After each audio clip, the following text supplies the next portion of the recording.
എല്ലാവർക്കും വന്ദനം. പരിശുദ്ധാത്മാവിൻ്റെ വിലപ്പെട്ട വചനങ്ങൾ കേൾക്കാൻ കടന്നു വരുന്ന ഓരോ പ്രിയപ്പെട്ടവരും ഞങ്ങൾക്ക് ഏറ്റവും വിലയേറിയവരാണ്. നിങ്ങളാണ് ഈ ജീസസ് എവരിഡേ എന്ന പ്രോഗ്രാമിന് ഞങ്ങൾക്കുള്ള പ്രോത്സാഹനം. വലിയ ആവശ്യങ്ങൾ ഞങ്ങൾക്കുണ്ട്. നിങ്ങളുടെ ആത്മീക കൈത്താങ്ങലും ഭൗതിക കൈത്താങ്ങലും ഞങ്ങൾക്ക് അത്യാവശ്യമാണ്. എങ്കിൽ മാത്രമേ ഈ പ്രാർത്ഥന മുന്നോട്ട് കൊണ്ടുപോകാൻ ഞങ്ങൾക്ക് സാധ്യമാകും. കർത്താവ് അനുഗ്രഹിക്കട്ടെ. ഈ വീഡിയോ ഓരോ ജീസസ് എവരിഡേ പ്രോഗ്രാമും ഓരോ ദിവസവും ഒരു പുതിയ ആൾക്ക് അയച്ചു കൊടുത്ത് ഈ മിനിസ്ട്രിയെ വലുതാക്കാൻ, വിശാലമാക്കാൻ നിങ്ങൾക്ക് കഴിയും. നിങ്ങളെ കൂടാതെ ഞങ്ങൾക്ക് വളരാൻ കഴിയില്ല. നിങ്ങൾ ഞങ്ങൾക്ക് വേണ്ടി ദൈവം ഒരുക്കിയ അനുഗ്രഹങ്ങളാണ്. അതുകൊണ്ട് ഈ മിനിസ്ട്രിയുടെ വളർച്ചയ്ക്ക് കാരണമാകുന്ന നിങ്ങളുടെ കുടുംബങ്ങളെല്ലാം അഭിവൃദ്ധിപ്പെടും. കർത്താവ് അനുഗ്രഹിക്കട്ടെ. കർത്താവിൻ്റെ സന്നിധിയിൽ എപ്പോഴും നമുക്ക് വിശ്വസ്തരാകാം. നമ്മൾ ഒരിക്കലും നമ്മുടെ ജീവിതത്തെ മറ്റുള്ളവരുമായിട്ട് താരതമ്യം ചെയ്യരുത്.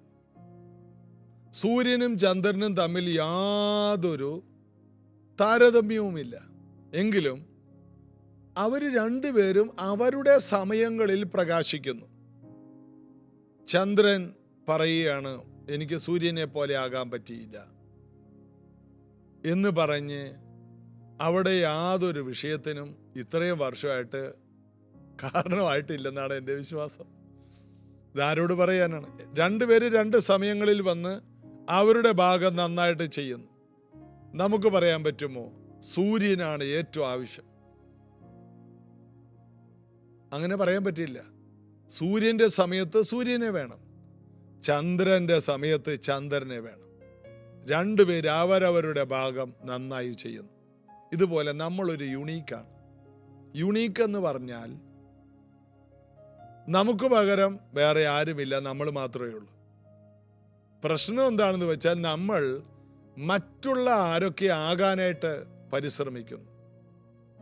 വീടുകളിൽ ഇത് തന്നെ.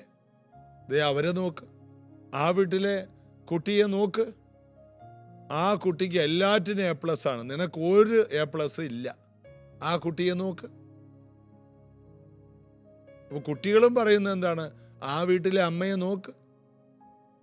അമ്മയെപ്പോലെ 24 മണിക്കൂർ സീരിയലും കണ്ടുകൊണ്ട് ചുമ്മാ ഇരിക്കലല്ല. ആ വീട്ടിലെ ആൻറ്റി രാവിലെ മുതൽ കഷ്ടപ്പെടുകയാണ്. അങ്ങോട്ടും ഇങ്ങോട്ടും ആർഗ്യുമെന്റ്സ് ആണ്. എന്താ? അവരെ നോക്ക്, ഇവരെ നോക്ക്, ഇവരെ നോക്ക്, അവരെ നോക്ക്. ആരെ നോക്കാതെ നമ്മെ ഏൽപ്പിച്ച കാര്യം ആരെ പോലെ ആകാതെ നമുക്ക് നമ്മെ പോലെ തന്നെ ഒന്നാകാൻ, നമ്മിലുള്ള കഴിവുകളും നമ്മിലുള്ള കൃപകളും ഒന്ന് ജ്വലിപ്പിച്ചാൽ നമുക്ക് പകരം വേറെ ആരുമില്ല. ഇന്ന് പലരും ബിൽഗേറ്റ്സിനെ പോലെ ആകാൻ, അംബാനിയെ പോലെ ആകാൻ, സ്റ്റീവ് ജോബ്സിനെ പോലെ ആകാൻ അതിനുള്ള പരിശ്രമമാണ്.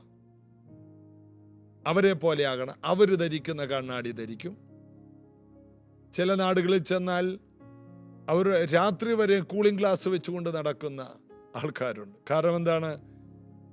അവരുടെ നായകൻ രാത്രിയും കൂളിംഗ് ഗ്ലാസ് വെക്കും. കൂളിംഗ് ഗ്ലാസ് സൂര്യൻ്റെ കീഴെ വെക്കേണ്ട സാധനമാണ്. അപ്പോൾ ഒരാൾ വിവരക്കേട് കാണിച്ചാൽ അത് കാണിക്കുക എന്നുള്ളത് എല്ലാം ഇപ്പോഴത്തെ ഒരു ട്രെൻഡായിട്ട് മാറുകയാണ്. അവരെ നോക്കി ഇവരെ നോക്കി അവര് ഇപ്പം കഴിഞ്ഞ ദിവസം തന്നെ ഞാൻ കോളയുണ്ടല്ലോ, പെപ്സി, കൊക്കോകോള, ഇതിൻ്റെയൊക്കെ പരസ്യത്തിൽ വടക്കേ ഇന്ത്യയിൽ നിന്ന് വരുന്ന ഒരു പെൺകുട്ടി, അവള് ഇത് കുടിക്കുന്ന ഒരു പരസ്യം കാണിച്ച് ഒത്തിരി പേരത് കുടിക്കുന്നുണ്ട്. എന്നാൽ അവള് എന്താ കുടിക്കുന്നതെന്ന് അവള് പറയുന്നുണ്ട്, ഞാൻ ഈ കോളകളോ മധുരമോ ഒന്നും ഉപയോഗിക്കില്ല, കാരണം അതെൻ്റെ ആരോഗ്യത്തിന് കേടാണ്. അപ്പോൾ പരസ്യത്തിൽ വന്നപ്പോൾ ഉടനെ അവള് കുടിച്ചതല്ല, നമുക്ക് കുടിച്ചേക്കാം. അവള് കാശിന് വേണ്ടി ചെയ്ത കാര്യമാണ്. ഈ കോളകൾ എന്ത് ഗുണം ചെയ്യുന്നു? ഒരു ഗുണവുമില്ല. പിന്നെ എന്തുകൊണ്ടാ? അത് അവര് കുടിച്ചു. അത് സൽമാൻ ഖാൻ കുടിക്കുന്നു, അവരൊന്നും കുടിക്കുന്നൊന്നുമില്ല. ഓരോ കഥാപാത്രങ്ങൾ, വലിയ വലിയ ഹീറോകൾ, സിനിമയിലെ കഥാനായികമാരും നായകന്മാരും അതിൻ്റെ പരസ്യത്തിൽ നിന്നാൽ പിന്നെ അത് മുഴുവനും ആൾക്കാർ അതുപോലെ കോപ്പി അടിക്കുന്നു. നിനക്ക് നീയാകാൻ കഴിയുമെങ്കിൽ അതാണ് ഏറ്റവും വലിയ വിജയം. നീ ആരുടെയും ഒരു ഫോട്ടോസ്റ്റാറ്റ് ആകരുത്. നീയായി മാറണം. ചന്ദ്രന് ചന്ദ്രനായി ശോഭിക്കാൻ കഴിയും. സൂര്യന് സൂര്യനെ പോലെ, സൂര്യൻ വ്യക്തിത്വത്തോടെ പ്രകാശിക്കുന്നു. ഇതുപോലെ ആരെ പോലെയും ആകാതെ സ്വയം ദൈവം തന്ന ജീവിതത്തെ ഏറ്റവും ബെസ്റ്റാക്കി മാറ്റുക. ഏൽപ്പിച്ച വേല നന്നായി ചെയ്യുക. നമുക്ക് ഒരുമിച്ച് ചേർന്ന് പാടി യേശുവിനെ ആരാധിക്കാം. Spirit of the sovereign Lord, come and make your presence known, reveal the glory of the living God. Spirit of the sovereign Lord, come and make your presence known, reveal the glory of the living God. Let the weight of your glory cover us. Let the life of your river flow. Let the truth of your kingdom reign in us. Let the weight of your glory, let the weight of your glory fall. Spirit of the sovereign Lord, come and make your presence known, reveal the glory of the living God. Spirit of the sovereign Lord, come and make your presence known, reveal the glory of the living God. Let the weight of your glory cover us. Let the life of your river flow. Let the truth of your kingdom reign in us. Let the weight of your glory, let the weight of your glory fall. Let the weight of your glory, let the weight of your glory cover us. Let the life of your river flow. Let the truth of your kingdom reign in us. Let the weight of your glory, let the weight of your glory fall. We do not see your hands, we only see your face. We want to know you, we want to see you reveal your glory in this place.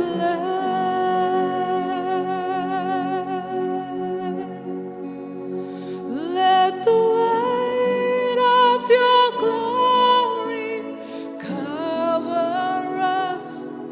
Let the life of your river flow. Let the truth of your kingdom reign in us. Let the weight of your glory, let the weight of your glory fall. Let the weight of your glory, let the weight of your glory fall. Let the Let the weight of your glory, let the weight of your glory fall. ഇങ്ങനെ പ്രാർത്ഥിച്ചപ്പോൾ അവർ കൂടിയിരുന്ന സ്ഥലം കുലുങ്ങി എന്ന ഒരു ചിന്തയോടുകൂടിയാണ് കഴിഞ്ഞ ദിവസം നമ്മൾ അപ്പോസ്തല പ്രവൃത്തി 4-ാം അധ്യായത്തിലെ ആ ഭാഗം അവസാനിപ്പിച്ചത്.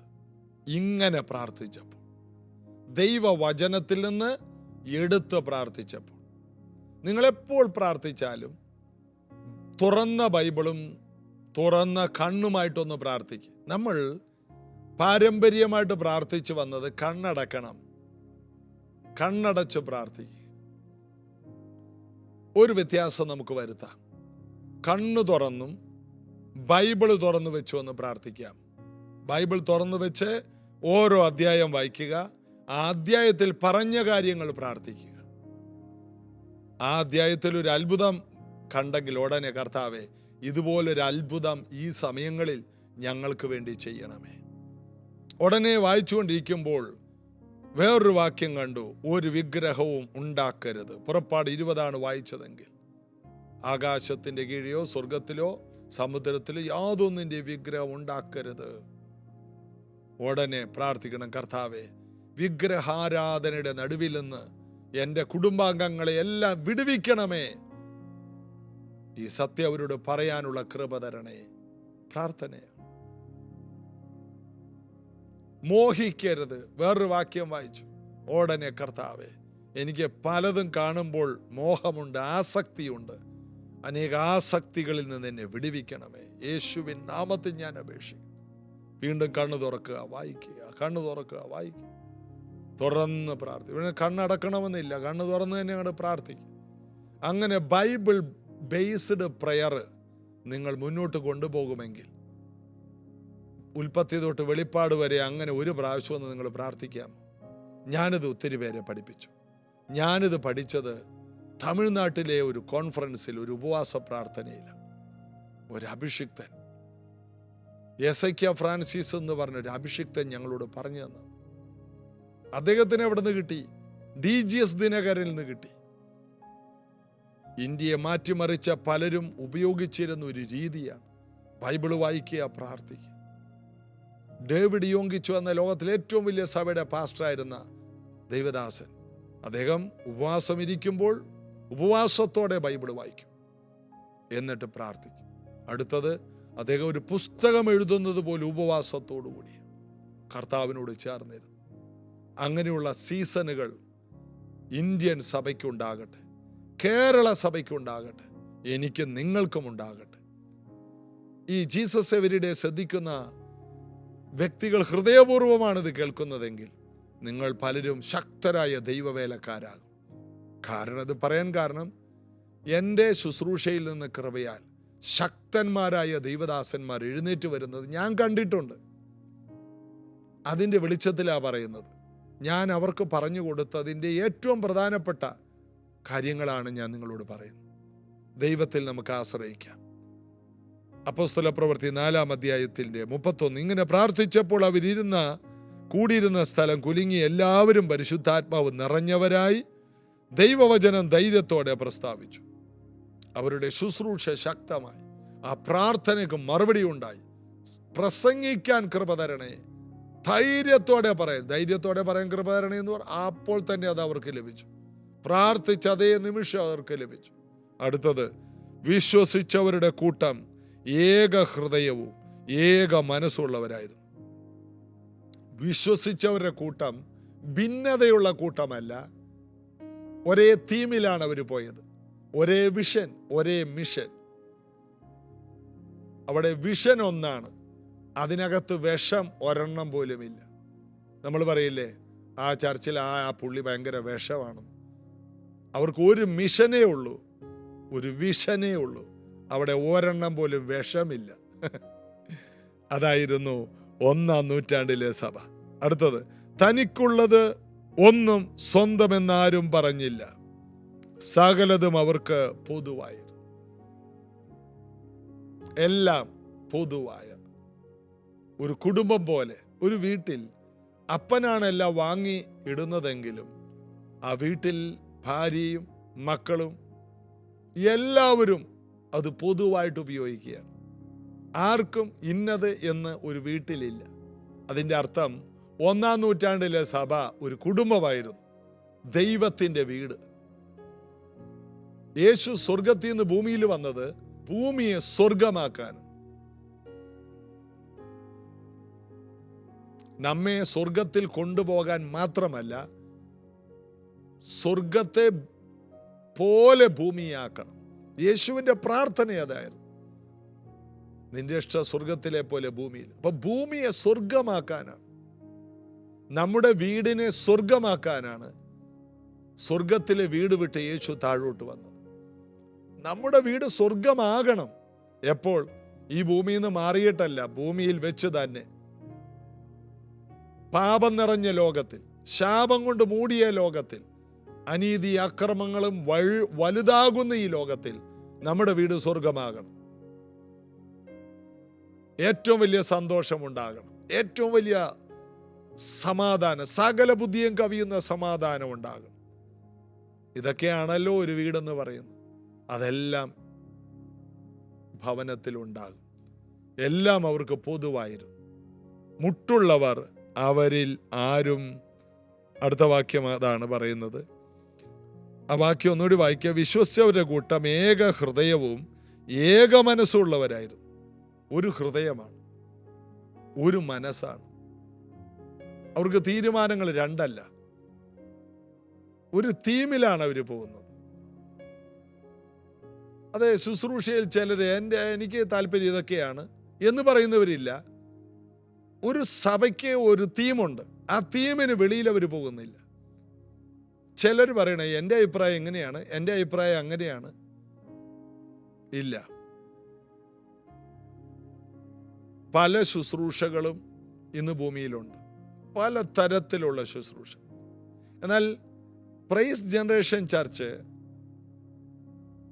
ഈ സഭയ്ക്ക് മാച്ചാവുന്ന കുറെ ശുശ്രൂഷകളാണ് എടുത്തിട്ടുള്ളത്. എല്ലാ തരത്തിലുള്ള ശുശ്രൂഷകളും ഈ സഭയോട് ചേർന്ന് പോകില്ല. ജനങ്ങളുടെ ആത്മീക വർധനവിനും സൗഖ്യത്തിനും വിടുതലിനുമുള്ളതെല്ലാം എടുക്കാം. മറ്റുള്ളവർക്ക് അസ്വസ്ഥതയുണ്ടാക്കുന്ന പല മിനിസ്ട്രികളും ഇന്ന് ഭൂമിയിലുണ്ട്. അത് നമുക്ക് എടുക്കാൻ പറ്റില്ല. കാരണം ഇതൊരു കുടുംബമാണ്, അത് മറ്റൊരു കുടുംബമാണ്. ആ സഭയ്ക്ക് അത് പറ്റും.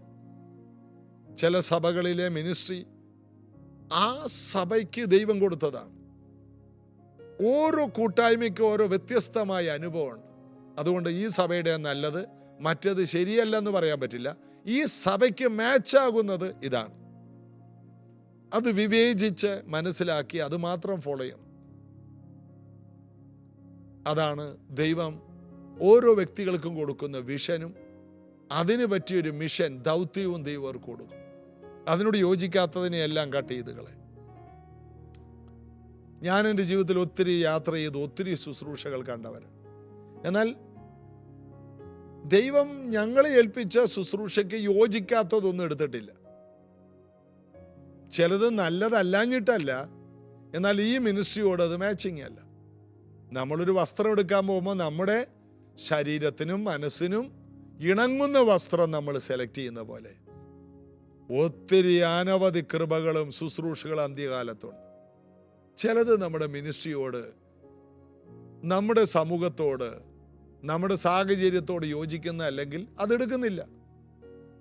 എന്നാൽ പൊതുജനത്തിന് ഗുണം വരുന്നതെല്ലാം നമുക്കെടുക്കാം. സൗഖ്യം, വിടുതൽ, അതൊക്കെ നമുക്കെടുക്കാം. എന്നാൽ മറ്റു ചിലത് ഒഴിവാക്കാറുണ്ട്. ഒരു മനസ്സുള്ള, ഒരു ഹൃദയമുള്ള, ഒരേ ചിന്താഗതിയുള്ള ഒരു സഭ ആർത്ത് വളരാനിടയാകും.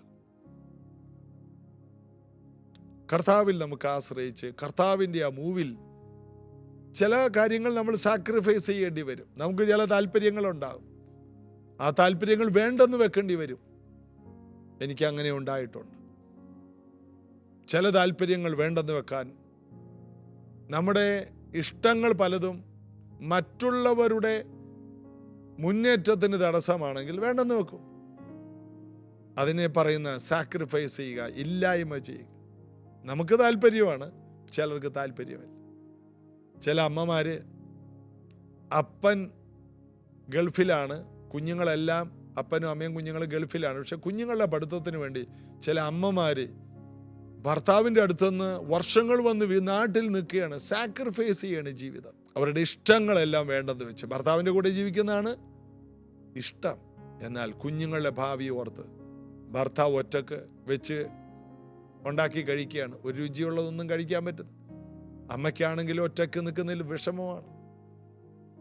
എന്നാൽ ഈ കുഞ്ഞുങ്ങളെ ഓർത്ത്, അതിൻ്റെ പേരാണ് സാക്രിഫൈസ്. ഒരു വീട്, അതാണ് ഒരു വീടിൻ്റെ അനുഭവമായിരിക്കും ഒരു സഭയിൽ വരേണ്ടത്. സഭയാകുന്ന കുടുംബം ഒരു ദൈവ കുടുംബം, ഒരു മനസ്സും ഒരു ഹൃദയവും. അതാണ് നമ്മൾ വായിച്ചത്. വിശ്വസിച്ചവരുടെ കൂട്ടം ഏക ഹൃദയവും ഏക മനസ്സും ഉള്ളവരായിരുന്നു. തനിക്കുള്ളതൊന്നും സ്വന്തമെന്ന് ആരും പറഞ്ഞില്ല. എല്ലാം പൊതുവാണ്. ആർക്കും ഒന്നും സ്വന്തമല്ല, എല്ലാം കർത്താവിൻ്റേത്. എൻ്റെ എന്ന് പറയാൻ ഒന്നുമില്ല. ആര് പൈസ മുടക്കിയാലും ദൈവസഭയ്ക്ക് വേണ്ടി എന്തെങ്കിലും ചെയ്താൽ പിന്നെ ഞാൻ പണിത മഹദിയാം ബാബിലോണെന്നൊന്നും പറയാൻ പറ്റില്ല. എല്ലാം പൊതുവാണ്. കാശൊന്നും മുടക്കാത്തവനും കാശ് മുടക്കിയവനെല്ലാം ഒന്നുപോലെയാണ്. അവിടെ സ്വാർത്ഥതകളില്ല, വലിപ്പച്ചെറുപ്പമില്ല. അവിടെ ഒരു കുടുംബമാണ്. എല്ലാവർക്കും ഒരുപോലെ ആസ്വദിക്കാം. സകലതും അവർക്ക് പൊതുവായിരുന്നു. ഇന്നവർക്ക് ഇന്നത് എന്ന് പറയുന്ന ഒന്നുമില്ല. സ്പെഷ്യൽ കസേരകളില്ല, സ്പെഷ്യൽ സ്റ്റേജുകളില്ല. വലിയ വലിയ ആൾക്കാർക്ക് വേണ്ടി പ്രത്യേകമായിട്ട് നന്ദി പറച്ചിലുകളില്ല. സമ്പന്നൻ വരുമ്പോൾ ഇവിടെ ഇരുന്നാലും പാവപ്പെട്ടവൻ വരുമ്പോൾ അവിടെ നിന്നാലും ഇതൊന്നും സഭയ്ക്കകത്തില്ല. അത് യാക്കോബ് അപ്പോസ്തലൻ എടുത്തു പറയുന്നു. പൊന്മോതിരമിട്ട് വന്നവൻ, എന്നിട്ട് അവിടെ തന്നെ പറയുന്നു പൈസക്കാര് സഭയ്ക്ക് വേണ്ടി ഒരു ഗുണവും ചെയ്യുന്നില്ല. പൗലോസും പറയുന്നു സമ്പന്നർ എനിക്ക് ഒരു കാര്യവും ചെയ്തു തന്നിട്ടില്ല. അപ്പോൾ വലിപ്പ ചെറുപ്പങ്ങളില്ലാത്ത, വരുന്നവരെല്ലാം ഒരുപോലെ തുടരുന്ന ഒരു സാമ്രാജ്യമാണ് യേശുവിൻ്റെ സഭ. അതാർത്തു വളരും. പാതാള ഗോപുരം അത് ജയിക്കില്ല. ലോകത്തിൽ വലിപ്പ ചെറുപ്പങ്ങളുണ്ട്, സ്റ്റാറുകളുണ്ട്, സൂപ്പർ സ്റ്റാറുകളുണ്ട്. എന്നാൽ ദൈവരാജ്യത്തിൽ യേശു മാത്രം കർത്താവ്, ബാക്കിയുള്ളവർ ദാസൻ. ചെയ്യേണ്ടതേ ചെയ്തിട്ടുള്ളൂ. ഓരോരുത്തർക്ക് അവനവൻ്റെ പ്രവർത്തിക്കാത്തവണ്ണം കൂലി ലഭിക്കും. നടുന്നവനും നനയ്ക്കുന്നവൻ ഏവനുമില്ല, വളരുമാറാക്കുന്നവൻ മാത്രമേ അവിടെ രാജാവായി വാഴുന്നുള്ളൂ. പ്രശംസകൾക്ക് ഒരു വിലയുമില്ല. കർത്താവിൽ പ്രസിദ്ധനായ എന്ന് വേണമെങ്കിൽ പറയാം. എന്നാൽ ആർക്കും വലിപ്പമൊന്നുമില്ല. കർത്താവ് പ്രസിദ്ധനാക്കിയതുകൊണ്ട് അങ്ങനെയുള്ള പ്രശംസകളല്ലാതെ മറ്റൊന്നും ദൈവസഭകളിലില്ല. എല്ലാം ഒരുപോലെയാണ്. അങ്ങനെയുള്ളൊരു സഭയായിട്ട് ഇനിയുള്ള നാളുകളിൽ ദൈവസഭകൾ വളരട്ടെ. നമുക്ക് പ്രാർത്ഥിക്കാം. യേശുവിൻ്റെ നാമത്തിൽ ഇന്നത് കേട്ട ഓരോ കുടുംബങ്ങളും ദൈവസഭയ്ക്ക് ഇണങ്ങുന്നവരാകണം. ദൈവസഭയോട് വിഘടിച്ച് നിൽക്കുന്ന ആരുമുണ്ടാകും. ദൈവസഭയോട് ചേരാതെ നിൽക്കുന്നവരാരുമുണ്ടാകും. എല്ലാവരും ദൈവസഭയോട് ചേർന്ന് നിൽക്കട്ടെ. പരിശുദ്ധാത്മാവിൽ ജീവിക്കുന്നവരാകട്ടെ. ഇത് കേൾക്കുന്നവർ സൗഖ്യവും വിടുതലുമുള്ളവരാകട്ടെ. സഭയിൽ എല്ലാവരും സൗഖ്യമുള്ളവരും സമാധാനമുള്ളവരും എല്ലാവിധ സമൃദ്ധിയുള്ളവരും ആകട്ടെ. എല്ലാവർക്കും ധാരാളം കൃപയുണ്ടാകട്ടെ. സകല ബുദ്ധിയും കവിയുന്ന ദൈവസമാധാനമുള്ളവരാകട്ടെ. വലിപ്പ ചെറുപ്പങ്ങളില്ലാത്തവരാകട്ടെ. സ്ഥാനമോഹികൾ ആരുമുണ്ടാകരുത്. കർത്താവിൽ പ്രസിദ്ധരായ ഓരോരുത്തരും മാറട്ടെ. അനുഗ്രഹിക്കുന്നു യേശുവിൻ നാമത്തിൽ. ആമേൻ. കർത്താവിൽ നമുക്ക് ബലപ്പെടാം. കൃപയിൽ നമുക്ക് ജ്വലിക്കാം. നാളെ നമുക്ക് അനുഗ്രഹിക്കപ്പെട്ടൊരു ഉപവാസ പ്രാർത്ഥന പ്രൈസ് ജനറേഷനിൽ വെച്ച് രാവിലെ 10:00 കടന്നു വരിക. അനുഗ്രഹിക്കപ്പെടുക. ജീസസ് എവരിഡേ രാവിലെ ഇതേ സമയത്ത് തുടരുന്നതാണ്. നമുക്ക് ഒരുമിച്ച് കൂടാം, കാണാം. God bless you.